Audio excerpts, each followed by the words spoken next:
Chartered ஃப்ளைட்டில் விஜய் த்ரிஷாவோட கோவா போனாலும் போனார்.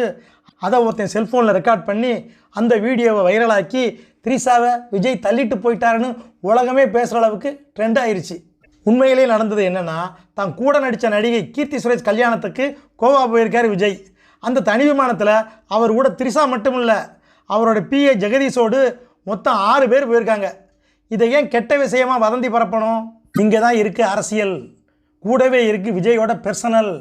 விஜய் தன்னோட மனைவி சங்கீதா கூட இப்போ இல்லை, அவங்க இருக்கிறது லண்டனில். அதனால் மனைவி மகனை பிரிஞ்சு இருக்கிற இந்த நேரத்தில் விஜய் எந்த பெண்ணோடு எங்கே போனாலும் வத்தி வச்சுருவாங்க. அதுவும் கூட போகிறது த்ரிஷாங்கிறதுனால கூடுதலாக கொஞ்சம் பற்றிக்கிருச்சு. என்ன பேச்சு பேசுகிறாங்க, கட்சி பேர் டிவி கேக்கு புதுசாக விளக்கம் தர்றாங்க.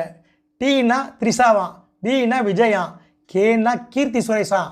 த்ரிஷா, விஜய், கீர்த்தி சுரேஷ் 3 சேர்ந்து தான் டிவிக்கே கட்சியா. இப்படி பேசுறது ரொம்ப கொடுமையாக இருக்குது. விஜய் முகத்தில் அம்பேத்கர் எப்படி தெரிவார், த்ரிஷாவை தான் பார்க்க முடியுங்கிற கேலி வேறு. வர்ற தேர்தலில் திமுகவுக்கு மைனஸ்னு பேசின விஜயோட கேரியர் த்ரிஷா விவகாரத்தில் டோட்டலாக மைனஸ் ஆயிடுச்சு. இனி திமுககாரை விடுவானா? அதுவும் சிவாஜி கிருஷ்ணமூர்த்தி மாதிரி ஆளுங்களோட வாய் சும்மா இருக்குமா? வெறும் வாயவே மெல்லுவாங்க. இப்போ கிளுகிளுன்னு த்ரிஷா சப்ஜெக்ட் அவங்களுக்கு தோதாக கிடச்சிருச்சு, லேசில் விட மாட்டாங்க. ரொம்ப இன்டலெக்சுவலாக பேசுகிற விஜய் நினைக்கலாம், என்னடா ஒன்றுமில்லாத விஷயத்தை ஊதி பெருசாக்குறாங்கன்னு. அதுதான் இங்கே அரசியல். வெள்ள பாதிப்பில் கஷ்டப்படுற மக்களை நேரில் போய் பார்க்க முடியலை. கீர்த்தி சுரேஷ் கல்யாணத்துக்கு நேரில் போய், அதுவும் த்ரிஷாவோடு போய் வாழ்த்தியே ஆகணுமா? சாமானியம் கேட்குற இந்த கேள்விக்கெல்லாம் விஜய் கிட்ட பதில் இருக்கா? நீங்கள் அரசியலுக்கு வரலைன்னா உங்கள் பொண்டாட்டி கூட வாழ்ந்தா என்ன, வாழலைன்னா என்ன? த்ரிஷாவால் பிரிஞ்சிங்களா அல்லது வேறு காரணம் இருக்கா? இதையெல்லாம் நாக்கு மேலே பல்லு போட்டு யாராச்சும் கேட்பாங்களா? மக்களே, உங்களை காப்பாற்றின அரசியலுக்கு வந்திருக்கேன்னு நீட்டி முழக்கினீங்க அப்படின்னா உங்கள் தனிப்பட்ட கேரக்டரையும் அலசத்தான் செய்வாங்க. குடும்பத்தையே கவனிக்காதவர் நாட்டை எப்படி கவனிப்பார்? த்ரிஷா மேலே இருக்கிற அக்கறை பப்ளிக் மேலே எப்படி வரும்? இப்படி ஆளாளுக்கு கேள்வி கேட்பாங்க. அட, கல்யாணத்துக்கு தானே போனேன், த்ரிஷா கூட 4-5 பேரை சேர்த்துக்கிட்டு தானே போனேன்னு நீங்கள் விளக்கி சொன்னாலும் இங்கே எடுபடாது.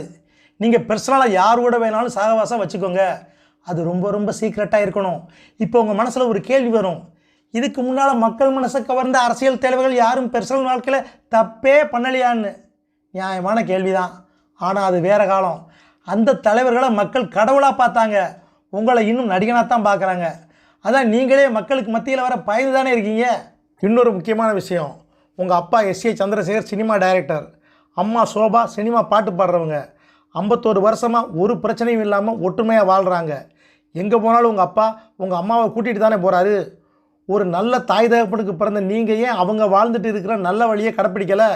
ஒரு கட்சியோட தலைவராக இருக்கிற நீங்களே குடும்ப பொறுப்பு இல்லாமல் ப்ளே பாய் கணக்காக தெரிஞ்சிங்கன்னா அப்புறம் எப்படி உங்கள் கட்சி தொண்டர்கள்கிட்ட, ரசிகர்கள்கிட்ட நல்லபடியாக நல்ல வாழ்க்கையை நடத்துங்கன்னு அட்வைஸ் பண்ண முடியும்? அவங்களுக்கு ரோல் மாடல் நீங்கள் தானே. உங்கள் வழியில் அவங்களும் வாழ்ந்தாங்கன்னா அவங்க குடும்பம் உருப்படுமா? அரசியலில் பெண்கள் ஓட்டு ரொம்ப ரொம்ப முக்கியம். நீங்கள் இப்படிப்பட்ட ஆள்னு தாய் குளங்களுக்கு மத்தியில் விஷயம் போய் சேர்ந்துட்டா அவங்க ஓட்டு உங்கள் கட்சிக்கு எப்படி விழும்? சினிமாவில் சர்வசாதாரணமாக மீடியாவை சந்திக்கிற மாதிரி சீன் வச்சு யாரோ எழுதி கொடுத்த வசனத்தால் உங்களை புத்திசாலி மாதிரி காட்டினீங்க. நிஜத்தில் மீடியாவை நீங்கள் சந்தித்து அவங்க கேட்குற அத்தனை கேள்விக்கும் பதில் சொல்ல முடியாமல் முழிப்பீங்க பாருங்கள். அப்போ தெரிஞ்சிடும் உங்ககிட்ட சரக்கு இருக்கா இல்லையான்னு. த்ரிஷா கூட தனி விமானத்தில் பறக்கிறது ஒன்றும் பெரிய விஷயம் இல்லை, மக்களுக்கு மத்தியில் இறங்கணும் நம்ம கேப்டன் மாதிரி. அப்போ தான் அரசியல்லையும் நீங்கள் கில்லின்னு பேர் வாங்க முடியும். பொது வாழ்க்கைக்கு வந்த பிறகு ரொம்பவும் எச்சரியாக இருக்கணும் தாவேகா தலைவரே. இமேஜ் ரொம்ப ரொம்ப முக்கியம். மறக்காம சர்ப்ரைஸ் பண்ணுங்க.